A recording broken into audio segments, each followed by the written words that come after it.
Hello dear friends. Today is October 5th, 2025, and this is our next overview of the operational battlefield map. Last night was one of the most intense since the start of the entire campaign. The Russian army carried out a massive strike across Ukraine. According to various sources, around 700 drones and about 50 cruise and ballistic missiles were launched. The main blow fell on Lviv, where there were significant hits on energy infrastructure facilities. You may have already seen the remaining details of the night in news reports, so we will move on to analyzing the current situation on the map. The main changes today are observed on the Dnipropetrovsk and Huliaipol axes. There are shifts near Pocrovsk, intensified fighting on the Civk and Krani Lyman sectors, and updates from Vchansk. Separate developments are also taking place on the Sumy and Kupiansk directions. We will cover all of this in detail in today's report. Let's start with the Orikhiv sector of the front. Reports indicate extremely fierce clashes continue in the area of Mala Tokmachka. However, no notable changes to the front line have been recorded so far. Heavy fighting is also ongoing in Stepnohorsk.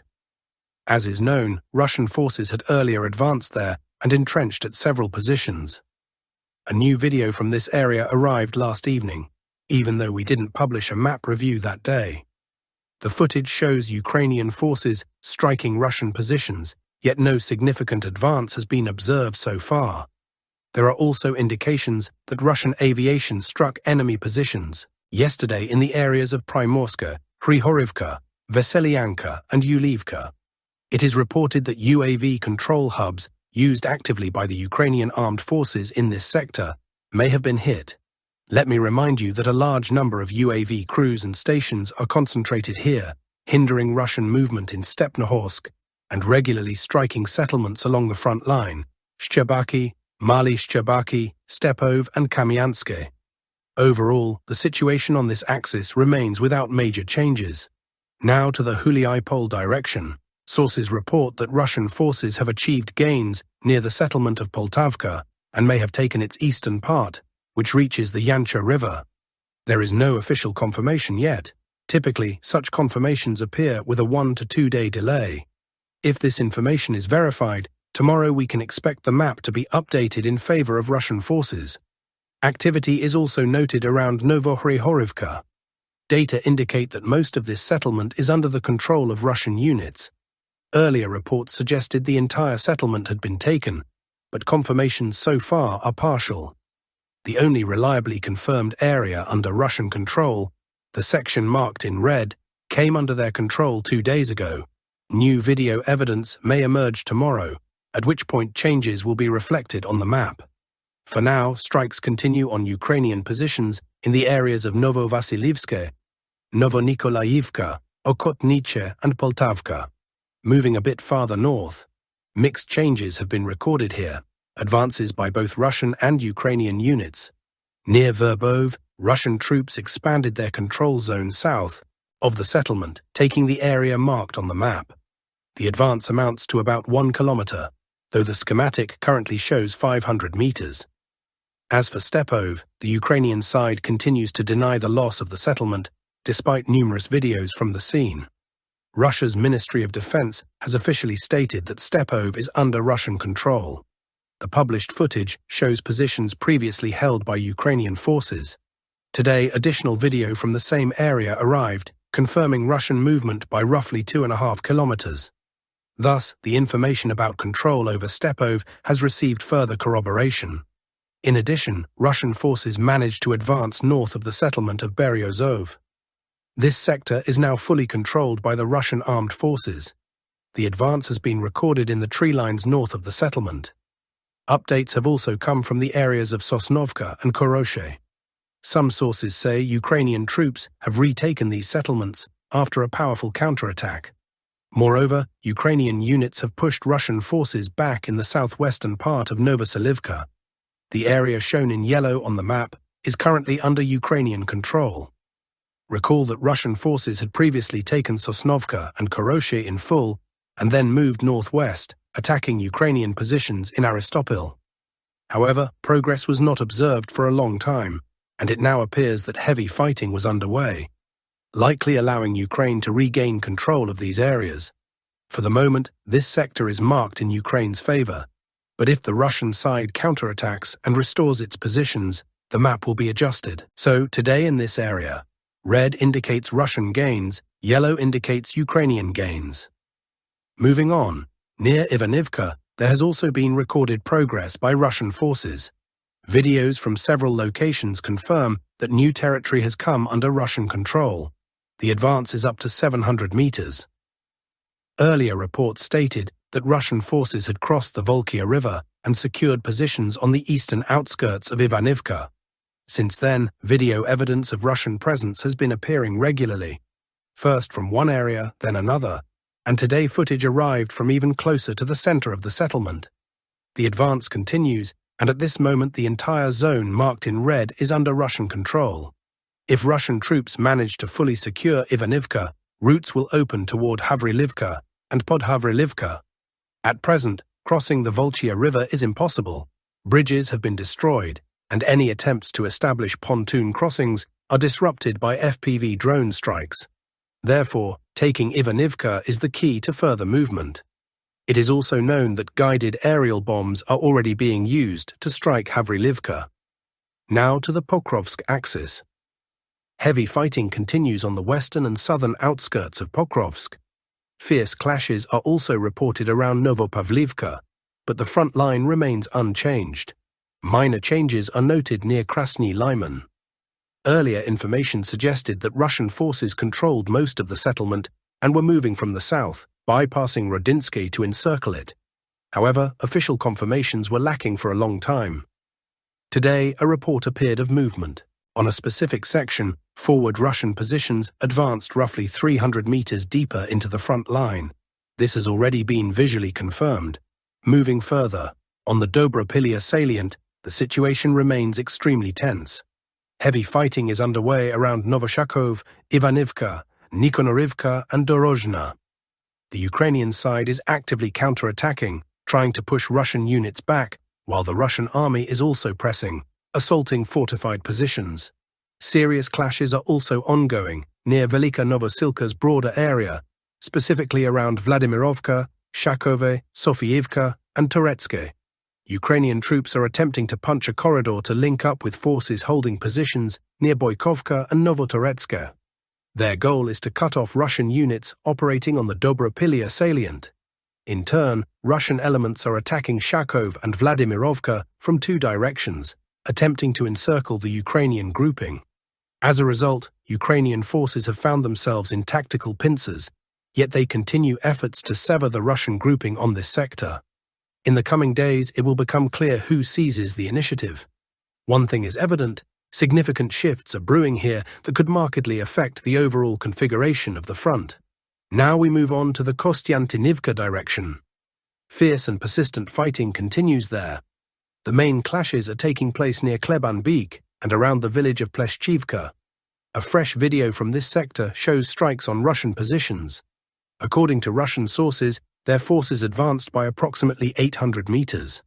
It should be noted that earlier the map had already been updated in favor of Russian troops. It is possible that progress was recorded in this area before, after which Russian units temporarily withdrew and are now resuming their offensive. Judging by the available information, Russian forward elements are currently operating precisely in this sector, while the area up to the marked line remains a grey zone. We continue to monitor the situation, as no new confirmations have arrived from this direction yet. Now to the Civk direction, where notable changes are taking place. Russian troops have advanced near the settlements of Fedorivka and Vyimka. Let's begin with Fedorivka. Earlier, the Russian Ministry of Defense announced that the settlement was fully under their control, but for 1 or even 2 weeks, there were no updates confirming any expansion of the controlled zone. During that time, fighting continued on the northern outskirts, and only today did new videos emerge, from 4 different points at once. These materials show Russian units advancing up to 2.5 kilometers into the area and raising the Russian flag over the liberated territory. Thus, the entire zone marked in red has been completely cleared and secured by Russian forces. This confirms the final capture of Fedorivka. Russian troops are now conducting offensives in 2 directions simultaneously, towards Zvanivka and Sviatopokrovsk. It is important to note that the Bakhmutivka River flows through this region, dividing the Russian grouping into two parts, one advancing from Fedorivka towards Zvanivka, the other moving towards Sviatopokrovsk. In addition, important updates have arrived from the area of Vyimka. This section, previously considered fully cleared, has once again become an active combat zone. Today, video footage appeared directly from Vyimka itself. It shows Russian positions being struck by the Ukrainian army, including the use of FPV drones. Despite these attacks, Russian forces not only held their positions, but managed to advance by about 1.5 kilometers. As a result, the entire area marked in red has now come fully under Russian control. This means that Russian forces have approached the southern outskirts of Siversk. According to the latest reports, fighting is already taking place in the central part of Zvanivka. It is possible that in the coming days, this pocket will also be completely cleared and marked on the map as Russian-controlled. As for the settlement of Dronivka, no new reports have been received from there yet. Nevertheless, it is clear that heavy fighting continues on this axis, and new information about further Russian advances may emerge soon. Now to the Krani Lyman direction. Several videos have been published from this area. One of them shows a Ukrainian BTR-4 armored personnel carrier destroyed during the night. According to the footage, the vehicle was stationary and likely uncrewed when it was hit by a precision strike. The video has been uploaded to the Telegram channel linked in the description, since YouTube typically blocks such footage. There are also new developments in this sector. Another video shows forward Russian positions coming under attack from Ukrainian FPV drones. After subsequent clearing operations, this pocket has been completely secured by Russian troops, with an advance of up to 3 kilometers deeper into the front line. Russian forces are now actively pushing toward the settlement of Stavki.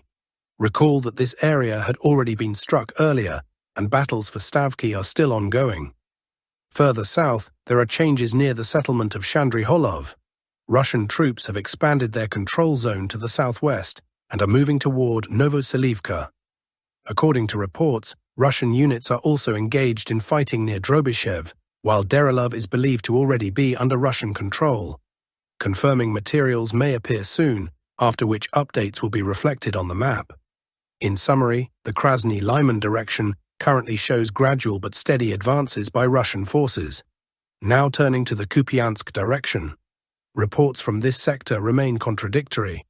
Russian sources claim that their forces now control about 2/3 of the city, but no visual confirmation has been provided so far.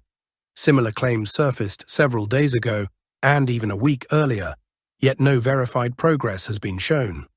The Ukrainian side, for its part, insists that the front line remains stable and that its troops continue to hold back Russian assaults. The truth likely lies somewhere in between. What is certain is that heavy fighting continues, particularly in the northern part of Kupiansk, while the overall configuration of the front line remains unchanged. And finally, Vchansk. Here, Russian troops have managed to advance on the western outskirts of the city. A new video from the area confirms Russian movement about 500 meters deeper into the front line. The entire zone marked in red on the map is currently under Russian control. Earlier, reports indicated that Ukrainian aviation struck Russian positions in a nearby area, but today's footage shows that Russian forces not only held their ground, but also managed to move forward. Additionally, there are reports of Russian successes near Sinelnikov. These claims have not yet been visually confirmed and exist only in news briefings, so no map changes have been made. Information has also arrived from the Lipsy area. Russian forces reportedly came under attack near the villages of Hluboke and Lukiantsy. At the same time, it is noted that the Russian army is conducting a limited advance toward Lipsy, most likely not an assault, but rather an expansion of the control zone and the creation of a buffer security area. Similar reports of an advance toward Lipsy have surfaced multiple times before, yet so far no confirmed progress has been recorded. Finally, it is important to note that the Ukrainian side has officially acknowledged the loss of 3 settlements, Zelene, Morokovets, and Olejnikove. These villages have come fully under Russian control. That concludes our current report. The situation on the front remains highly dynamic, and in the coming days, new updates will undoubtedly emerge. Thank you for watching, don't forget to subscribe, and stay tuned for further developments. See you soon.